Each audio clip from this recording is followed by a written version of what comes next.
Class 10th Math, Exercise 4.2, Question number 6. A cottage industry produces a certain number of pottery articles in a day. एक कोई cottage industry है। Cottage industry मतलब होता है कोई भी छोटे स्केल का बिजनेस जो कि क्या करता है, मिट्टी के बर्तन बनाता है। ठीक है, तो it was observed on a particular day, एक दिन उसने ऑब्जर्व करा कि that the cost of production of each article, हर एक आर्टिकल बनाने में जो रुपया लगा है वो था 3 more than twice the number of article produce on that day. उस दिन उसने जितने आर्टिकल बनाए ना, तो उनके जो हर एक आर्टिकल बनाने का जो रुपया लगा था वो 3 ज़्यादा था। किससे?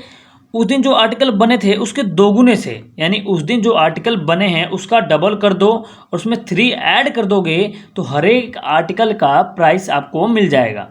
ठीक है, तो if the total cost of production on that day was 90, यदि टोटल पैसे लगे थे उस दिन जो बनाने के उस पोट्री को वो थे 90 रुपीज़, तो find the number of articles produce and the cost of each article. तो यह बताओ कि उस दिन कितने आर्टिकल प्रोड्यूस हुए और हर एक आर्टिकल का क्या प्राइस था। तो जैसा कि हमें पता है कि इस क्वेश्चन में जो भी फाइंड करना के लिए हमें, इस टाइप के क्वेश्चन में जो भी हमें फाइंड करने के लिए दे उसको हम x मान लेंगे। तो हमें क्या फाइंड करना है, number of article produce and the cost of each article. तो उस दिन कितने आर्टिकल प्रोड्यूस हुए और हर एक का क्या कॉस्ट है, तो इनको हम x मान लेंगे। लेकिन यहाँ पे यह डाउट आता है, तो आप किसको x मानोगे? आर्टिकल जो प्रोड्यूस हुए हैं उनको x मानोगे या फिर कॉस्ट ऑफ ईच आर्टिकल इनको x मानोगे? तो जैसा कि क्वेश्चन में गिवन है कि जो ये कॉस्ट ऑफ ईच आर्टिकल है, हर एक आर्टिकल का जो प्राइस है वो डिपेंड कर रहा है किस पे? नंबर ऑफ आर्टिकल पे। ठीक है ना, तो इसीलिए हम नंबर ऑफ आर्टिकल्स को x मान लेंगे, ना कि कॉस्ट ऑफ ईच आर्टिकल को। ठीक है, तो कॉस्ट ऑफ आर्टिकल, ये नंबर ऑफ आर्टिकल्स को हम x मानेंगे, उसको अकॉर्डिंग हम कॉस्ट ऑफ ईच आर्टिकल भी फाइंड कर लेंगे। तो इस क्वेश्चन को अब हम करते हैं सोल्व। तो सबसे पहले आपको यह लिखना है यहाँ पे, लेट दी, हम मान लेंगे सबसे पहले let the number of articles produced in a day. हम मान लेंगे कि उस एक दिन में जो टोटल नंबर ऑफ आर्टिकल बने ना वो बने x। ठीक है, तो उसके बाद हमें क्वेश्चन में क्या क्या रखा था, तो यदि x नंबर ऑफ आर्टिकल बने हैं तो कॉस्ट क्या हो जाएगी?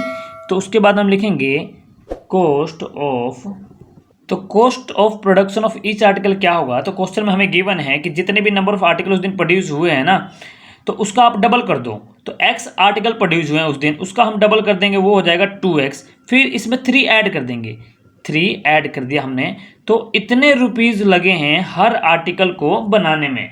यह हमें क्वेश्चन में गिवन था। ठीक है, जबकि रियलिटी में देखा जाए तो कितने टोटल कॉस्ट लगा है प्रोडक्शन में, तो वो हमें गिवन है 90 रुपीज़। तो उसको भी हम लिख लेंगे यहाँ पे, it is given that, it is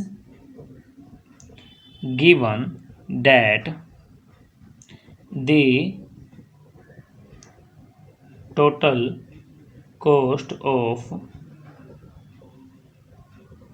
production कितना है हमें गिवन, ये हमें गिवन है 90 रुपीज़। ठीक है, तो हमने लिख लिया ₹90।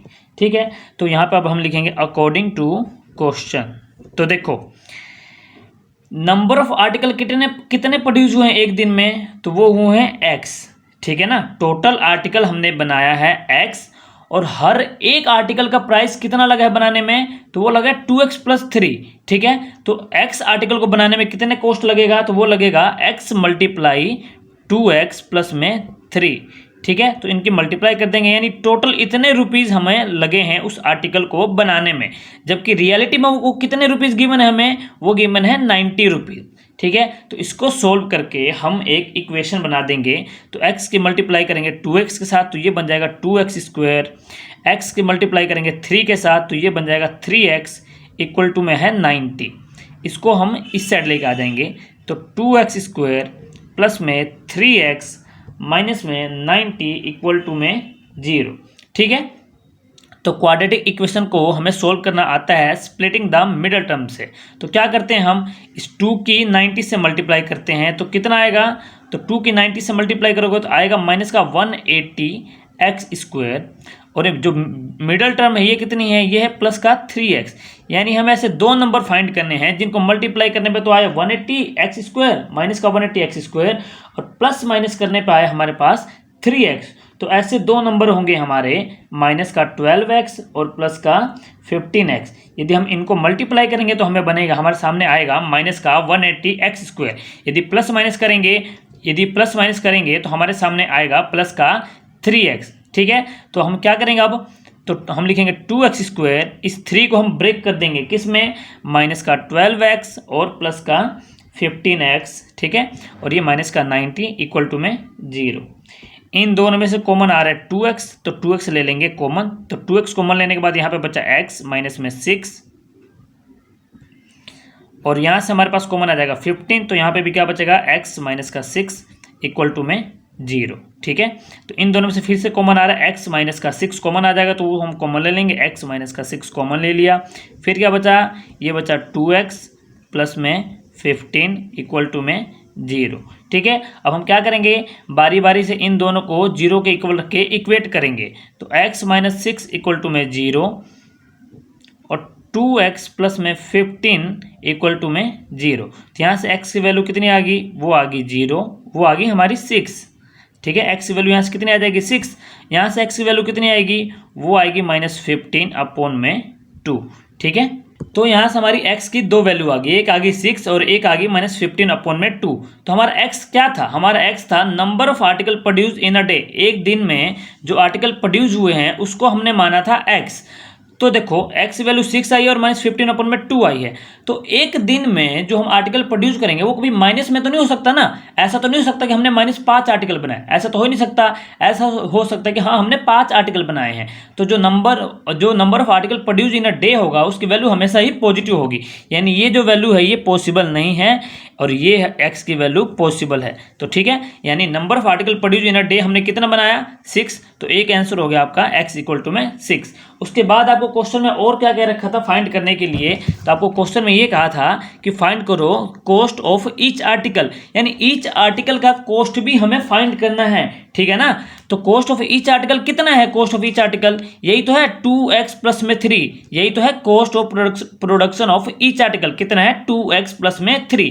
तो इसको हम सोल्व कर लेंगे कैसे, 2x प्लस में 3। तो x की वैल्यू कितनी फाइंड करी आपने, x वैल्यू आपने 6 फाइंड करी है ना। ये 6 आप यहाँ पे x की जगह पे क्या कर देंगे, पुट कर देंगे हम। तो 2 इंटू में 6 प्लस में 3, 2 6 जा 12 प्लस में 3, 12 और 3 कितने हो गए 15। यानी cost of production of each article, यानी हर एक आर्टिकल को बनाने में आपके कितने रुपए लगे हैं, तो वो लगे हमारे 15 रुपीज़। ठीक है, तो x वैल्यू होगी 6, यानी number of article produce in a day हो गए 6 और कॉस्ट ऑफ ईच आर्टिकल कितना हो गया 15। तो इस तरह हम इस क्वेश्चन को सोल्व करेंगे।